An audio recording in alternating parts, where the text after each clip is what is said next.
సంతకం పెట్టిండు.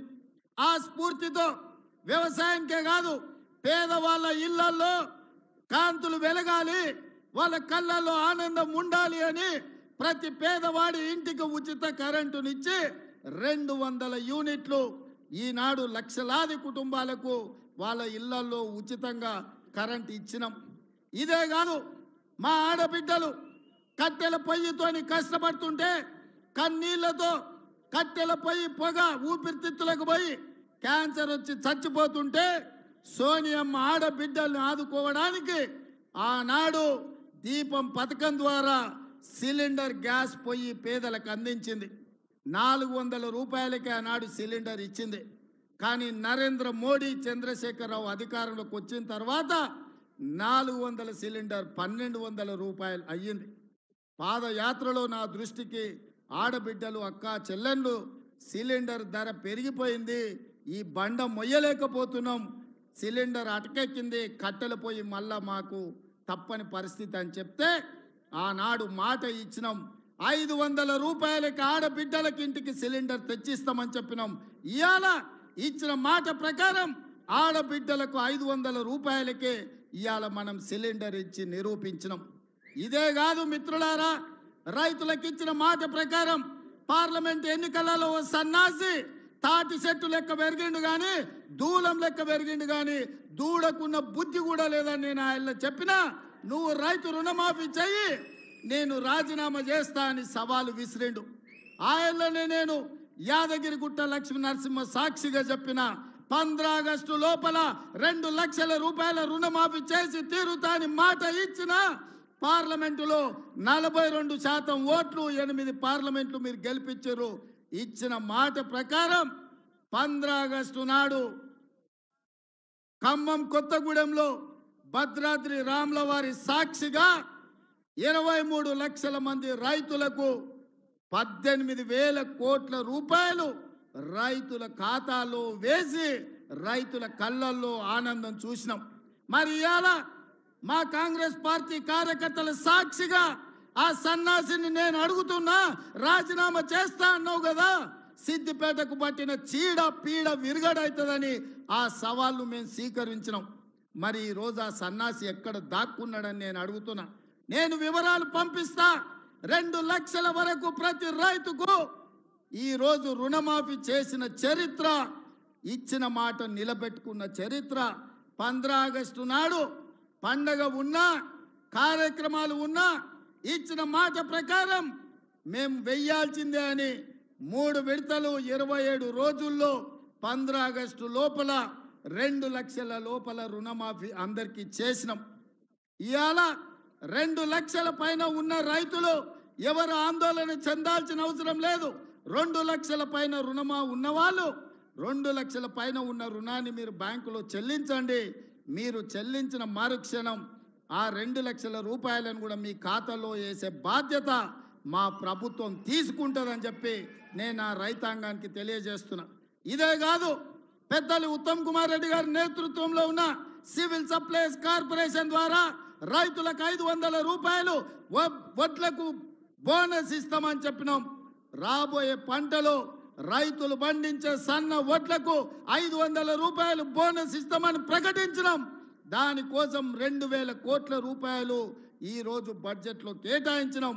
ఉత్తమ్ కుమార్ రెడ్డి గారి నేతృత్వంలో సన్న వడ్లు పండించిన ప్రతి రైతుకు 500 రూపాయలు బోనస్ ఇచ్చి ఆదుకునే ప్రభుత్వం మాది. ఇది రైతు రాజ్యమని నేను ధైర్యంగా చెప్పగలను. అందుకే మిత్రులారా, ఇదే కాదు, తెలంగాణ ఉద్యమమే నిరుద్యోగ సమస్య, తెలంగాణ త్యాగాలే ఉద్యోగ సమస్య. 10 సంవత్సరాలు ఎవరికి ఉద్యోగాలు ఇవ్వలే, నిరుద్యోగుల సమస్య పట్టించుకోలే. పాదయాత్ర సందర్భంగా నిరుద్యోగ యువకులకు, కాకతీయ ఉస్మానియా యూనివర్సిటీ విద్యార్థులకు నేను మాట చెప్పిన, కేసీఆర్ కేటీఆర్ ఉద్యోగం ఊడగొట్టండి, వేలాది ఉద్యోగాలు మీకు ఇచ్చే బాధ్యత నాది అని. ఆ మాట ప్రకారం కేసీఆర్ కేటీఆర్ ఉద్యోగాన్ని మీరు ఊడగొట్టినరు. 90 రోజుల్లో 30,000 ఉద్యోగాలు ఇదే ఎల్బీ స్టేడియంలో ఇందిరమ్మ పాలనలో కాంగ్రెస్ ప్రభుత్వం ఉద్యోగ నియామక పత్రాలు నిరుద్యోగులకు ఇచ్చింది. ఇదే కాదు, 30,000 నియామకాలనే కాదు 35,000 ఉద్యోగ నోటిఫికేషన్లు ఇచ్చినాం. ఇవాళ పోటీ పరీక్షలకు నిరుద్యోగులు ప్రిపేర్ అవుతున్నారు. ఈ సంవత్సరం ఆఖరు లోపల ఇంకొక 35,000 ఉద్యోగాలు ఇచ్చే బాధ్యత మాది అని చెప్పి ఈ సందర్భంగా నిరుద్యోగ యువకులకు నేను మాట ఇస్తున్నా. ఇదే కాదు, మొదటి సంవత్సరంలో 65,000 ఉద్యోగాలు. ఈ దేశంలో ఏ రాష్ట్రం కూడా నిరుద్యోగులకు ఉద్యోగ అవకాశాలు ఇవ్వలేదు. అదొక్క తెలంగాణ రాష్ట్రంలోనే మనమే ఇచ్చినామని గర్వంగా నేను ఈ సందర్భంగా తెలియజేస్తున్నా. అందుకే మిత్రులారా, ఇవాళ మీరు ఆలోచన చేయండి. ప్రభుత్వం అద్భుతమైన కార్యక్రమాలు తీసుకొని ఈరోజు నిరుద్యోగ సమస్యను పరిష్కరించుకుంటూ టీచర్ల ట్రాన్స్ఫర్లు 10 సంవత్సరాలు 10 కాదు 18 సంవత్సరాలు జరగలేదు. 35,000 మంది టీచర్లను బదిలీ చేసి 19,000 మంది టీచర్లకు ప్రమోషన్లు ఇచ్చి వాళ్ళ సమస్యలు పరిష్కరించిన చరిత్ర కాంగ్రెస్ పార్టీది.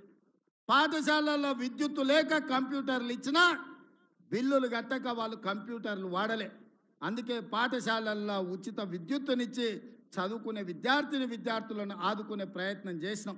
ఇదే కాదు, చదువుకునే డిగ్రీ పట్టా పొందినా సరైన ఉద్యోగం వస్తలేదు, డిగ్రీలు చేతులు పట్టుకొని నిరుద్యోగులుగా తిరుగుతున్న వాళ్లకు సాంకేతిక నైపుణ్యాన్ని నేర్పించాలి అని యంగ్ ఇండియా స్కిల్స్ యూనివర్సిటీని ప్రారంభించి ఈరోజు దేశానికి ఆదర్శంగా నిలబడ్డ రాష్ట్ర ప్రభుత్వం ఏదైనా ఉంది అంటే అది తెలంగాణ రాష్ట్ర ప్రభుత్వం. ఇదే కాదు, మన ఒలింపిక్స్లో మీరు చూసిండ్రు, భారతదేశం ఉత్త చేతులతోనే వచ్చింది. 140 కోట్ల జనాభా ఉండి 50% పైగా యువత ఉన్న భారతదేశం ఈరోజు ఒలింపిక్స్లో ఒక్క మెడల్ కూడా రాలేదు అంటే ఈ దేశానికి అవమానం కాదా? నరేంద్ర మోడీ గారు, మీరు ఆలోచన చేయండి. అందుకే సౌత్ కొరియాకి వెళ్ళి సౌత్ కొరియాలో మొత్తం ఆ దేశమే మన తెలంగాణ రాష్ట్రం అంత ఉంటుంది. అట్లాంటి దేశం దాదాపుగా 36 మెడల్స్ కొట్టింది. ఒక్క సౌత్ కొరియన్ స్పోర్ట్స్ యూనివర్సిటీలో 16 మందికి మెడల్స్ వచ్చినాయి. ఒకే అమ్మాయి 3 గోల్డ్ మెడల్స్ కొట్టింది. నేను అక్కడికి వెళ్ళి వాళ్ళని చూసిన. అక్కడ వాళ్ళకు ప్రభుత్వం కానీ ప్రైవేట్ వాళ్ళు కానీ ఆ యువకులకు సరైన శిక్షణ ఇవ్వడం వల్ల వాళ్ళు ఒలింపిక్స్లో మెడల్ కొట్టారు. అందుకే తెలంగాణ రాష్ట్ర ప్రభుత్వం ఒక దీక్ష పూనింది. తెలంగాణలో ముఖ్యంగా sports university, young India sports university ప్రారంభించడం ద్వారా 2028లో ఈ దేశం తరఫున ఒలింపిక్స్లో బంగారు పతకాన్ని సాధించే బాధ్యత తెలంగాణ తీసుకుంటుంది. అందుకే స్పోర్ట్స్ యూనివర్సిటీని ఇవాళ మనం తెలంగాణ రాష్ట్రంలో మనం ప్రారంభించుకుంటున్నాం. ఒక పక్కన ఇన్ని మంచి కార్యక్రమాలు తీసుకొని దేశానికి ఆదర్శంగా నిలబడే పనులను మనం చేపడుతుంటే ఔటర్ రింగ్ రోడ్ ఆనాడు అంతర్జాతీయ ఏర్పాటును రాజశేఖర రెడ్డి గారు ఉన్నప్పుడు నిర్మిస్తే హైదరాబాదు నగరం అంతర్జాతీయ నగరంగా ప్రఖ్యాతి పొందింది. ఇవాళ రీజనల్ రింగ్ రోడ్ RRR కోసం కోమటిరెడ్డి వెంకటరెడ్డి గారు, నేను ప్రధానమంత్రిని, రవాణా శాఖ మంత్రిని, ప్రతి ఒక్కరిని కలిసి రీజనల్ రింగ్ రోడ్డు తీసుకొచ్చి ఈ నగరాన్ని విశ్వ నగరంగా మార్చడానికి ఈరోజు మేము ప్రయత్నం చేస్తున్నాం. తొందరలోనే మనకు రీజనల్ రింగ్ రోడ్డు రాబోతుంది. ఇదే కాదు, కులీ కుతుబ్ షాహీ నిజాం హైదరాబాదు నగరాన్ని నిర్మిస్తే రెండవ నగరం సికింద్రాబాదును బ్రిటిషర్స్ నిజాం నిర్మించాడు. సైబరాబాదును చంద్రబాబు నాయుడు రాజశేఖర రెడ్డి నిర్మించాడు.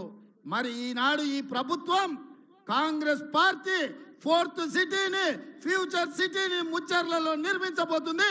ప్రపంచానికి ఆదర్శంగా ఉండే అధునాతనమైన నగరాన్ని నిర్మించే బాధ్యత మన ప్రభుత్వం తీసుకున్నది.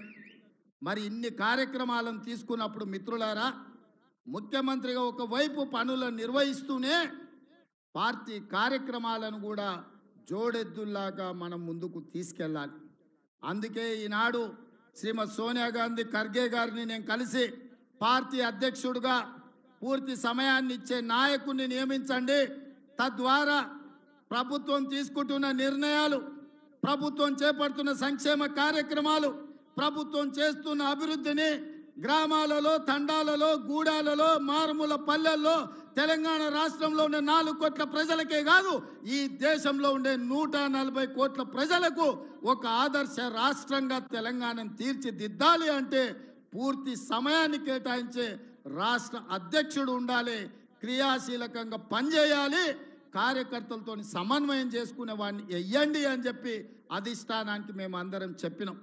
అన్ని రకాలుగా ఆలోచన చేసి బలహీన వర్గాలకు సముచితమైన స్థానం ఇవ్వాలి, 3 సంవత్సరాలు కార్యనిర్వాహక అధ్యక్షుడిగా ఎల్లవేళల గాంధీ భవన్లో కార్యకర్తలకు అండగా నిలబడి ప్రతి వాడికి విశ్వాసం కల్పించి ఈనాడు కాంగ్రెస్ అధికారంలో రావడానికి తనదైన పాత్ర పోషించిన మహేష్ గౌడ్ని ఇవాళ సోనియా గాంధీ గారు, ఖర్గే గారు రాష్ట్ర పార్టీ అధ్యక్షుడిగా నియమించండు. ఇవాళ ప్రభుత్వం చేసే ఎంత గొప్ప కార్యక్రమం అయినా పార్టీ నాయకత్వం ప్రజలకు తీసుకుపోయినప్పుడే దానికి ప్రయోజనం ఉంటుంది. మన్నటి గెలుపు సెమీఫైనల్సే. 2023 తెలంగాణలో రాష్ట్ర ప్రభుత్వాన్ని ఏర్పాటు చేయడం అంటే నేను పిసిసి అధ్యక్షుడిగా ముందుకు నడిపించింది, సిఎల్పిగా బట్టి విక్రమార్క గారు నడిపించి గెలిపించింది సెమీఫైనల్స్ మాత్రమే అని నేను చెప్పదలుచుకున్నా. వాస్తవంగా ఫైనల్స్ 2029లో ఉన్నాయి. ఢిల్లీ ఎర్రకోట మీద మువ్వన్నెల జెండా ఎగిరేసినప్పుడే, నరేంద్ర మోడీని ఓడించి రాహుల్ గాంధీని దేశానికి ప్రధానమంత్రిని చేసినప్పుడే ఈ దేశంలో మనం ఫైనల్స్ గెలిచినట్టు మిత్రులారా. అందుకే మిత్రులారా, 94 నుంచి 2004 వరకు 2 సార్లు టీడీపీ గెలిచింది. 2004 నుంచి 2014 వరకు 2 సార్లు కాంగ్రెస్ గెలిచింది. 2014 నుంచి మొన్నటి ఎన్నికల వరకు టీఆర్ఎస్ 2 సార్లు గెలిచింది. ఇప్పుడు నేను మీ ముందు గర్వంగా సగర్వంగా చెప్పదలుచుకున్న 10 సంవత్సరాలు నిరంతరాయంగా ఈ రాష్ట్రంలో కాంగ్రెస్ అధికారంలో ఉంటుంది. 2029 పార్లమెంటు ఎన్నికల్లో తెలంగాణ రాష్ట్రం నుంచి 15 పార్లమెంట్లు గెలిపించి రాహుల్ గాంధీని ప్రధానమంత్రిని చేసినప్పుడే మనం ఫైనల్స్ గెలిచినట్టు. అప్పటి వరకు ఎవరు విశ్రమించొద్దు, ఎవరు సెలవు తీసుకోవద్దు, ఎవరు నిరాశ చెందొద్దు. మనందరం సమన్వయం చేసుకోవాలి. ఇంత ఫైనల్స్కి వెళ్ళే సందర్భంలో మహేష్ గౌడ్ గారి భుజ స్కంధాల మీద మల్లికార్జున్ ఖర్గే గారు, కేసీ వేణుగోపాల్ గారు ఇవాళ కీలకమైన బాధ్యత పెట్టిండ్రు. నాకు సంపూర్ణమైన విశ్వాసం ఉంది మిత్రుడి మీద. ఖచ్చితంగా కార్యకర్తలకు అందుబాటులో ఉండి రాహుల్ గాంధీ గారిని ప్రధానమంత్రిని చేసే వరకు అహర్నిశలు కృషి చేసి కష్టపడి కాంగ్రెస్ను తెలంగాణలో గెలిపించి 15 పార్లమెంట్లు ఢిల్లీకి పంపించే వరకు మేమందరం సమన్వయంతో పని చేస్తూనే ఉంటాం. నిన్న మన వాడొకడు వీడొకడు మోపాడు, వాళ్ళు వీళ్ళు వాళ్ళ చెంచాగాళ్ళు కార్యకర్తల మీద కేసులు పెట్టాలనో కార్యకర్తల మీద దాడులు చేస్తామనో ప్రయత్నం చేస్తారు. మన ఇంటికి వస్తామని చెప్పారు, కానీ మనోళ్ళే వాళ్ళ ఇంటికి పోయారు. చింతపండు అయినాక చెప్తారు మా ఇంటికి వచ్చి తన్నీరని. సంకనాకనికి విలువాలనా రా చూసుకుందామని. అందుకే నేను చెప్పిన, నేను లేను, శాంతి భద్రతలు వస్తానే చూసి శాంతి భద్రతలను సరిదిద్దండి అని చెప్పిన. మా కార్యకర్తలు ఎవరి జోలికి పోరు, కానీ ఎవరన్నా మా జోలికి వచ్చి మా మంచితనాన్ని చేతగాని తనం అనుకుంటే చింతపండు అవుతుందని నేను చెప్పదలుచుకున్నాను. మా మహేష్ గౌడ్ గారు కొంచెం సౌమ్యుడు అయి ఉండొచ్చు, కాకపోతే వెనకాల నేనున్న ఆ సంగతి మరవద్దు. ఎవరన్నా ఏదన్నా అధ్యక్షుడిగా సౌమ్యుడు వచ్చిండు, మా ఆటలు సాగుతాయి, ఊర్లలో మా ఇష్టం వచ్చినట్టు చేయొచ్చు అని ఎవరన్నా అనుకుంటుర్రేమో. నేను వెనకాలనే ఉన్న బిడ్డ. ఎవరన్నా మా కార్యకర్తల జోలికి వస్తే ఒక్కడొక్కడికి ఉంటుందని నేను చెప్తున్నా. మహేష్ గౌడ్ గారు, నా విజ్ఞప్తి ఒక్కటే, ఒక్క పని నాకు పెండింగ్ ఉండిపోయింది. కార్యకర్తల ఎన్నికలు నేను చేయాల్సిన బాధ్యత ఈ లోపల మీకు వచ్చింది, అది మీ అదృష్టం. రాబోయే 3-4 నెలల్లో బీసీ కమిషన్ చైర్మన్గా నిరంజన్ గారిని నియమించినాం. బీసీ జనాభా లెక్కలు తీసి వాళ్ళకు రావాల్సిన వాటా వాళ్ళకి ఇచ్చి సర్పంచులు, ఎంపీటీసీలు, జడ్పీటీసీలు, మున్సిపల్ కౌన్సిలర్లు, మున్సిపల్ కార్పొరేటర్లు, జిల్లా పరిషత్ చైర్మన్లు, ఎంపీపీలను చేసే బాధ్యత మన ఇద్దరి మీద ఎక్కువగా ఉన్నది. ముఖ్యమంత్రిగా నేను, పిసిసి అధ్యక్షుడిగా మీరు సమన్వయం చేయాలి. ఇప్పటి వరకు జరిగిన ఎన్నికలు ఎమ్మెల్యేలు, ఎమ్మెల్సీలు, ఎంపీలు